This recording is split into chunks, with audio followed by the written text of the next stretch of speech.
And on this Tuesday morning, we're going to accept your calls at 250-862-2525 should you wish to join in on the conversation.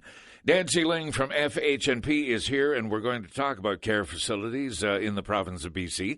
To a degree, obviously, talk about the care homes that are here in our backyard, Cottonwood and the likes and so on. Nancy Ling, good morning to you. Good morning. Been a while. Nice to have you here. Love the subject. Mm-hmm.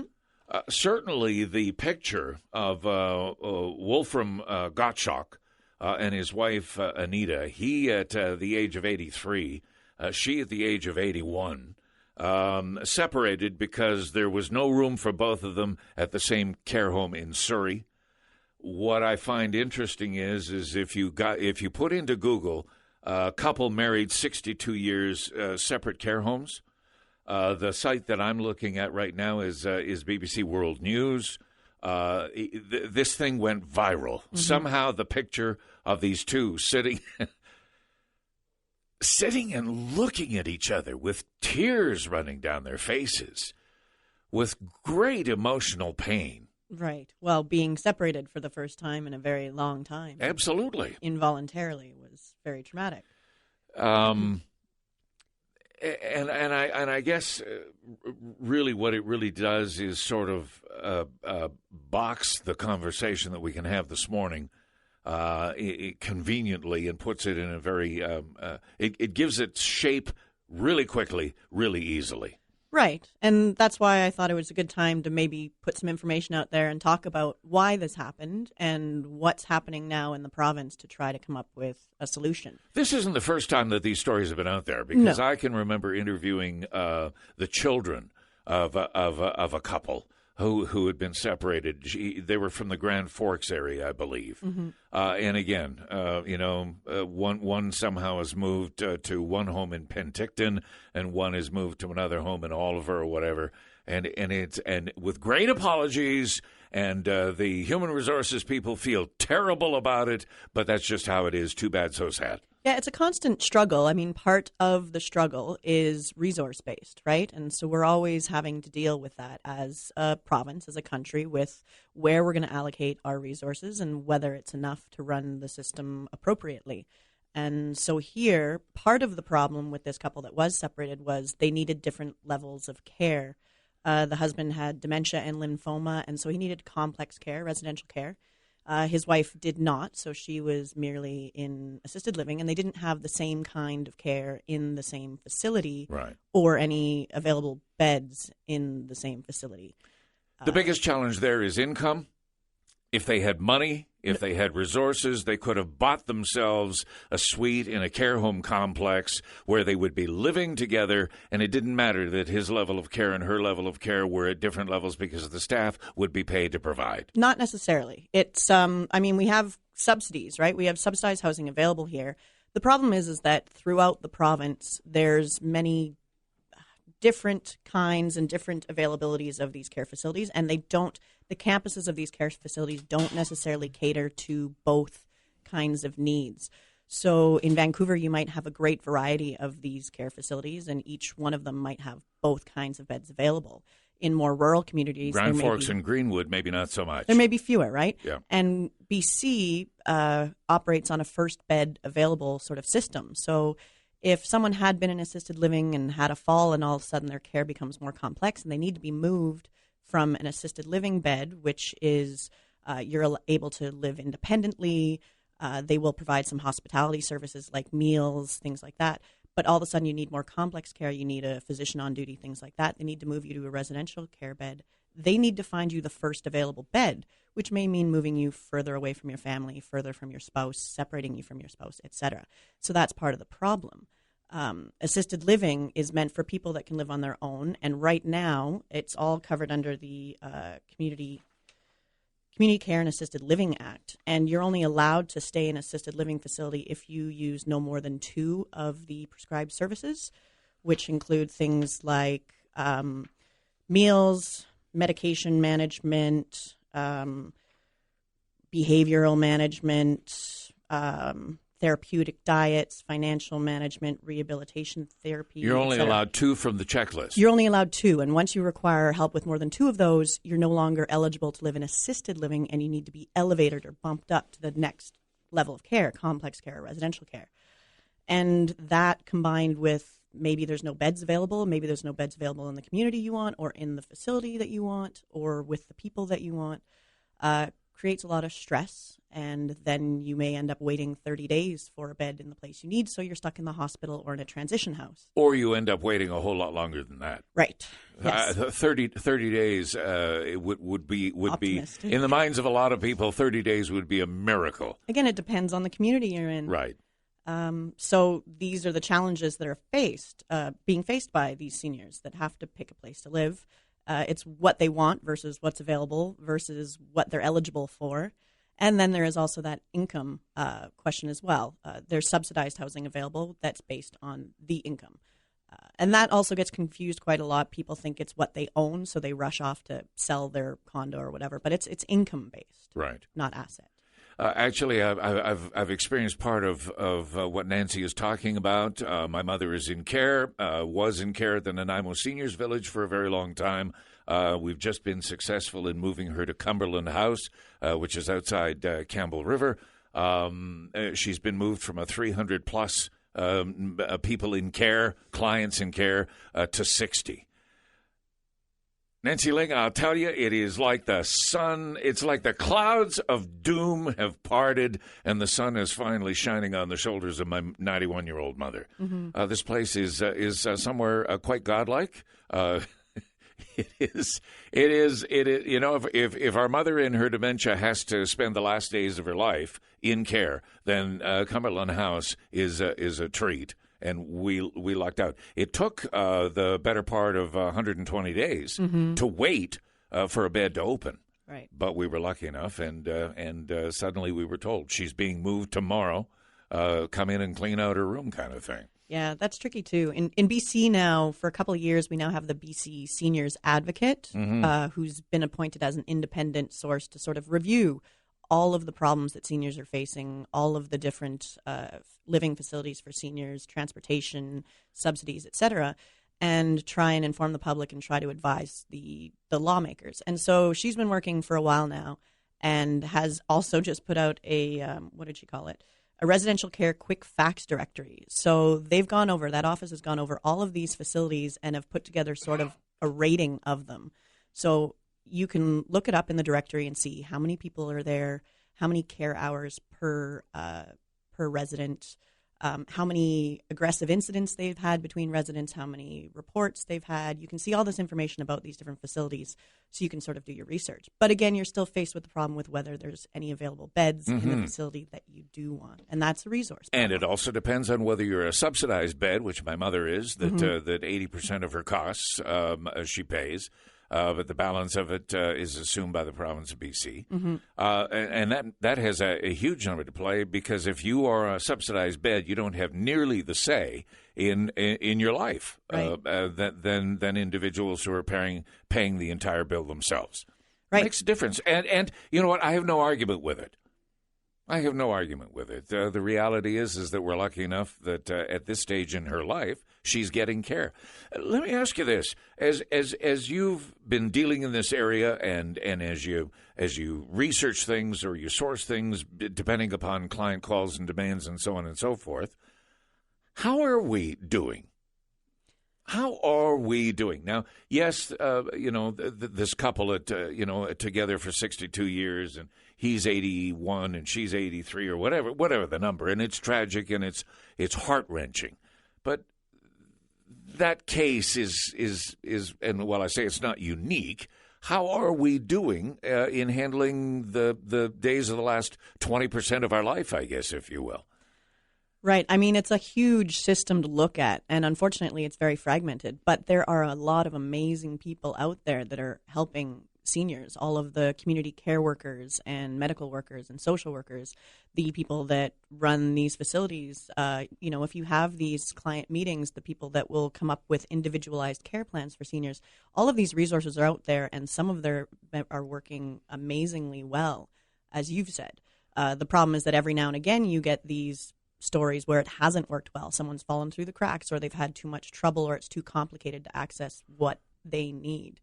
But we have a massive system that addresses everything from a senior living in home and having someone come to visit them. Some of them are fully paid for by the government. Some of them are merely subsidized, working them through the sort of retirement villages, then into assisted living, and then into residential care, palliative, hospice, respite. We have such an amazing system. As I listen to you line that out, I've kind of lost track. And the complexity of what you just set out is huge. It is, and that's monstrous. Kind of what makes some of it hard to understand and put together as a family who might be facing this for the first time, to look at all the services that are available, to be able to find them all, to be able to utilize them all. It can be difficult and confusing sometimes.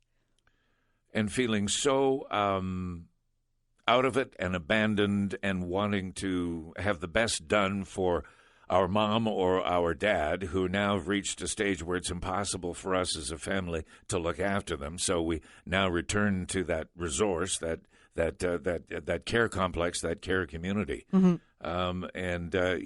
Where does mom or dad fit into the program, and is she or he going to be looked after, and how much are we paying for this? Right. Yeah. No, it's very large. Do you deal? I mean, not that you're in an ombudsman capacity, but are lawyers occasionally called upon to almost become ombudsman, or to fight for the family and fight for the senior? Oh, certainly. We're in the role of giving advice. So our clients will regularly call us if they need advice on something that's going on. Maybe they're not happy with the care their family member is given, or they're confused about what their rights and obligations are. So we will take those meetings, those calls, and try to do what we can, or refer them to the correct place or person to speak to, or sometimes we'll get involved if there's allegations of abuse or neglect going on. Which there are occasionally. Mm-hmm. Yeah. Yeah. So, I mean, there's a whole range of problems out there, and there's a whole range of solutions, and we try to help where we can. I mean, we can refer someone to call the available provincial people to deal with this, the available community people if it's interior health, et cetera. Or inform them about the available subsidies, whether it's, MSP or Handy Dart or programs for seniors. If you move them into a facility and all of a sudden they're sitting around in their house coat all day, making sure that you can come up with a plan for the more active seniors. There's such a huge level available out there.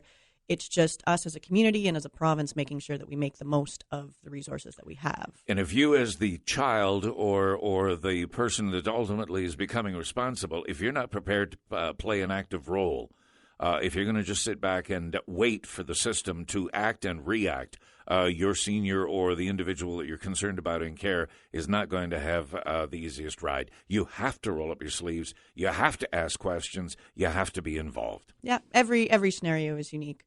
But then you've got this seniors advocate out there who's making these recommendations, and the government is paying attention now. So they've introduced amendments to the Act to try and address some of the major problems that the seniors advocate has pointed out in her report. So, yeah, we don't know when they're going to come into force, but they're recommending getting rid of this 2-service restriction for assisted living facilities. The problem being that... Can I take a break? Yes. And because that's a fresh topic, and it sounds like a big topic. Yeah. All right.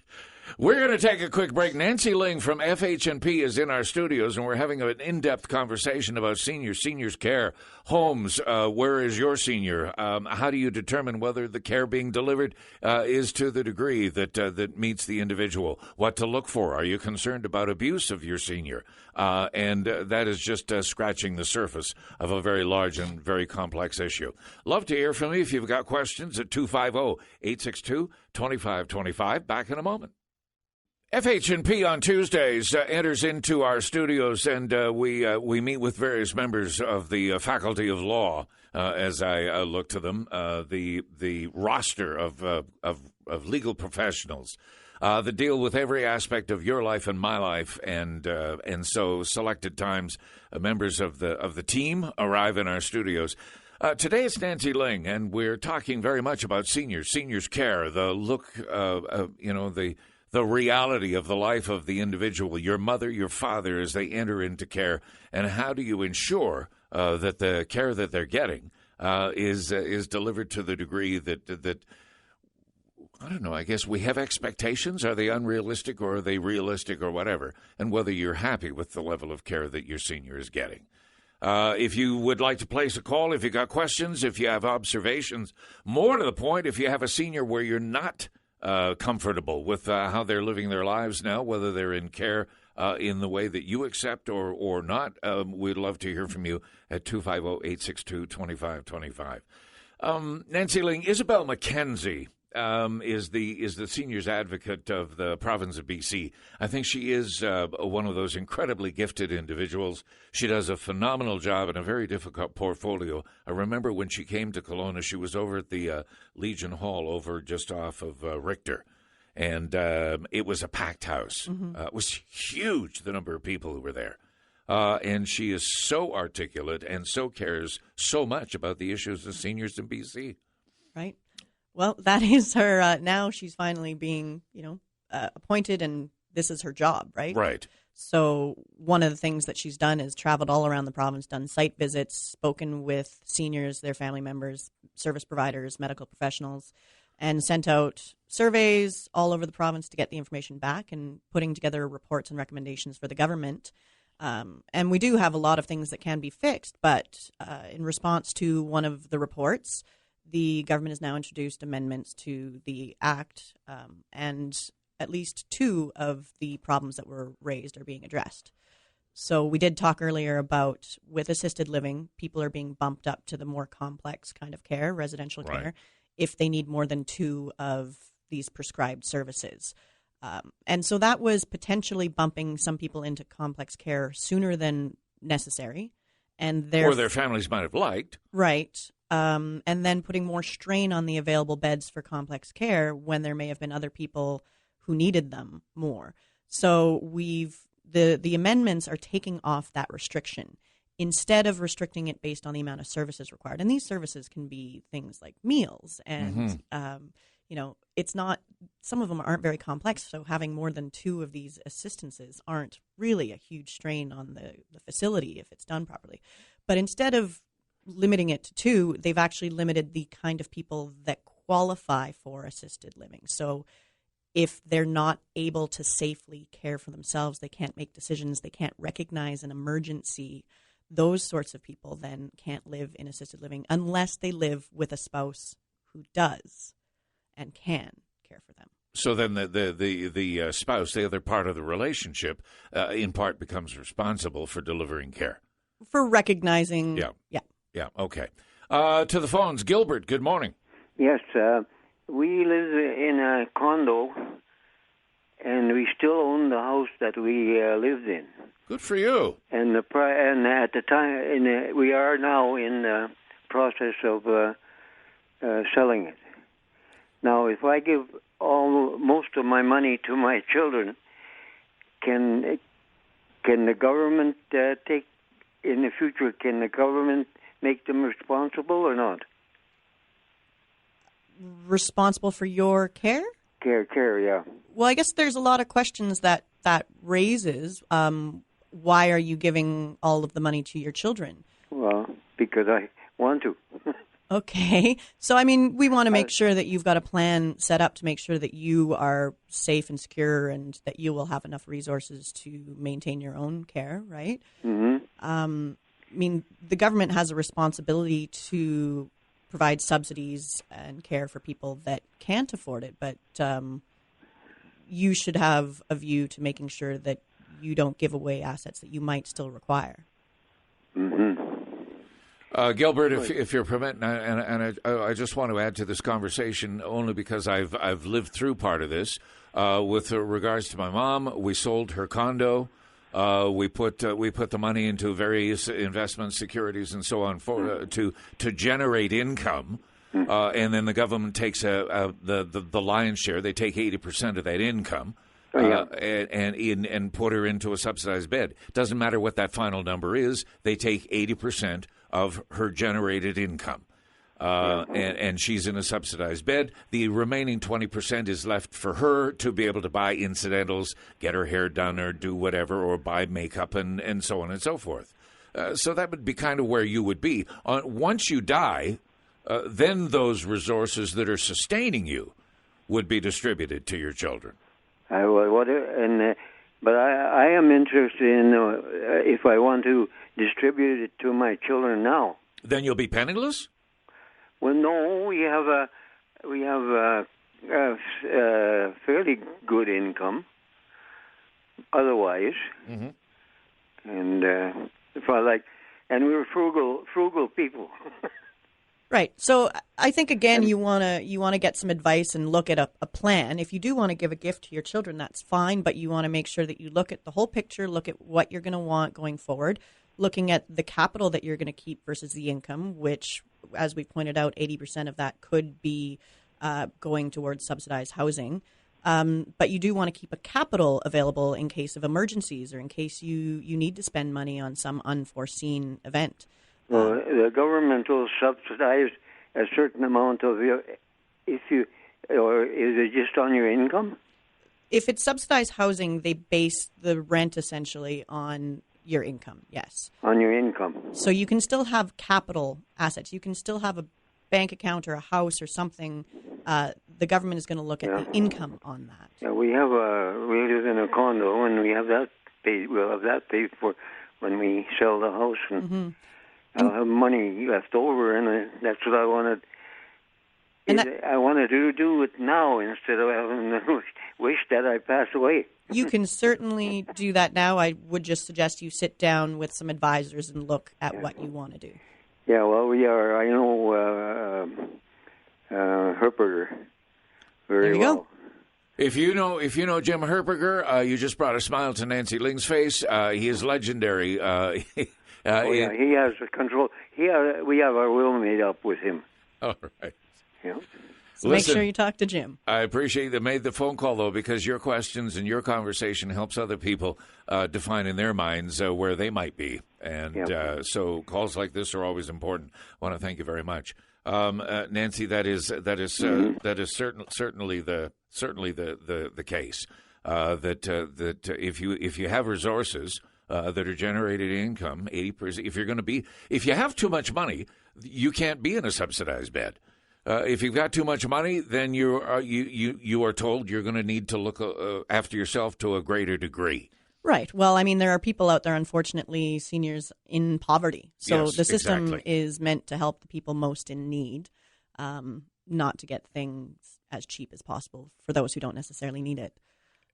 And there becomes the analysis, I guess, of income or the consultation with somebody such as yourself, right? Who really isn't too sure which way to go, which way to turn. Do I have too many assets? Do I have too much money? Have I done too well in life? Have I been, as Gilbert said, they've been frugal. They've saved their money. And it's making sure you understand the system and making sure you understand the decisions you're making before you actually take action. I have a great many clients who do want to give lifetime gifts to their children, and that's great. And as long as we look at the plan, we look at the long term, we formulate it properly, we can do these things. We just want to make sure that, once you give something away, you're unlikely going to be able to claw it back if you really, really need it. So look at everything, make a plan, and then we can satisfy everybody's needs and wishes. So if you had a house that was worth $600,000, you sell it on the market today at $600,000. You have two children. You give each one of them $100,000. It leaves $400 in the kitty for you to work with and look after you and your wife till the day you depart. Right. So you're looking at a financial plan. You're looking at taxes. You're looking at estate planning. All sorts of things that you want to look at before you do this. And do you place yourself in a position where the health authority, accuses you of trying to divest yourself of resources so that a greater degree of subsidy will fall upon the province? Well, you're allowed to make gifts to your children, right? You're allowed to do that. And I don't know how far into your finances the health authority really does look. I think they're looking at income. If you're trying to defraud the system, they might look a little further, right? Yeah. But for the most part, you're allowed to be reasonable and do gifts because you want to help out your children. And I know as we placed my mother in as in care, we had to provide 3 years of tax returns. Mm-hmm. We had to provide banking statements that showed what her resources were, what was generating her income, and effectively where we took the proceeds from selling her condo. Right. And where did we put the money to generate income to help care for her? So if the government thinks that you were hiding assets or giving away assets to try and avoid paying something, Right. you're going to have to jump through some hoops. You might have some more difficulty. Yeah. I think that's the same with almost any system, not just a system for seniors, right? Come back and circle. Given what you know and given the kinds of reports that we see, there's always criticism of government. There's always criticism of care. There's the kind of story of this couple that have been separated because they both require different levels of care and they can't be maintained together. Are we generally doing a humane job of looking after ourselves in the last 10% of life? I think the fact that we're having the conversation goes to show that we're trying, and it's constant work, right? We might be putting efforts in the wrong places or unevenly, so it's a matter of constantly stepping back, taking a look at ourselves, which is what the BC Seniors Advocate is doing, and making sure that we're applying all our resources properly and in the right place. So we're looking at appropriateness of service, affordability of service, and availability of service. And that's not going to be equal across the province. So what we have to do is to keep pointing out where we're failing and then take measures to fix it. And they may be gradual and they may not be working for each individual case.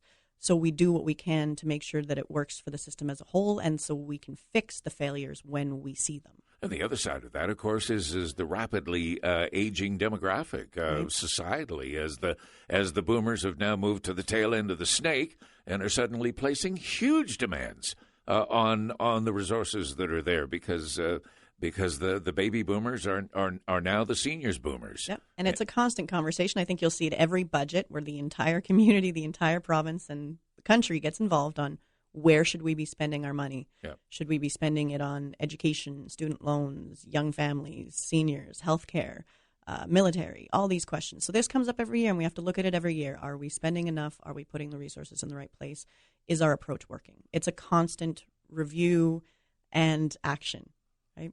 Yeah, and then it's cases like the ones that appear on the front page of the paper that would give you the impression